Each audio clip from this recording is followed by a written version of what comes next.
Hola chicas, chicos. Pongan arriba a la derecha lección número 14 y arriba a la izquierda lunes 20 de abril del 2020.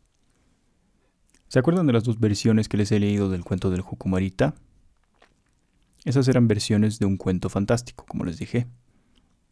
En el siglo pasado hubo un señor ruso que se llamaba Vladimir Prop, que se dedicó a recopilar y a estudiar en detalle muchos cuentos folclóricos de su país. Su trabajo fue tan influyente que muchas otras personas han copiado su trabajo para hacer otras cosas, y el género de los cuentos fantásticos se llama así gracias a él. Cerca de ese grupo existen otros tipos de relatos que no son exactamente iguales, pero se relacionan, como las leyendas, los relatos orales y los mitos. Los mitos se caracterizan por tener cosas sobrenaturales, cosas reales, y por una cosa más que es un poco más compleja de explicar.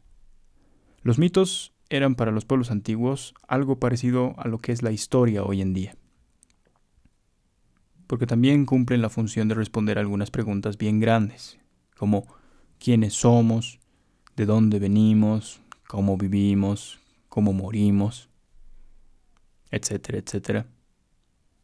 En la actualidad tenemos herramientas para responder esas preguntas, por ejemplo, la ciencia, la filosofía, la religión.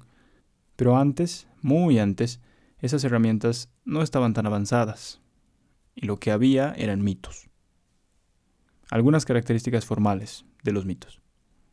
No tienen autor, porque son el invento de toda una cultura. Tienen varias versiones de lo mismo, siempre con ligeros cambios entre una versión y otra. Y generalmente tienen lugar en tiempos muy lejanos. Ahora, para conocer mejor los mitos, hay que hacer una comparación. Vayan a la página 49 de su libro y lean la adaptación que tienen ahí del mito griego de Pandora.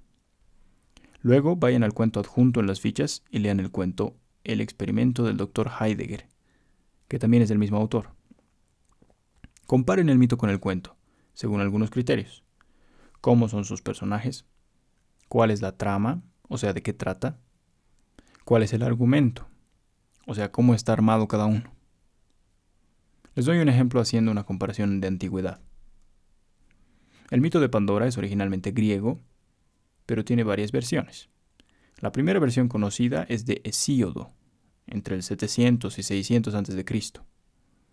La siguiente es del poeta romano Fedro, entre el 20 a.C. y el 50 a.C. Y hay varias más. Por ejemplo, esta que acaban de leer, que es de Nathaniel Hawthorne, más o menos de 1851.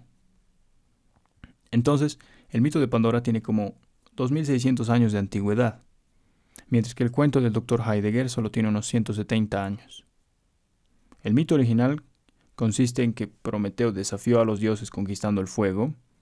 Entonces Zeus, como castigo, mandó a Hefesto a que crea la primera mujer del mundo, Pandora. Con ella se abrió el paso a las pasiones y el hombre perdió la paz. De ahí la expresión abrir la caja de Pandora. Vayan a la ficha 5.1 para entender la importancia de eso. Como tarea, deben completar todas las fichas de esta lección. Eso es todo. Chao, chao.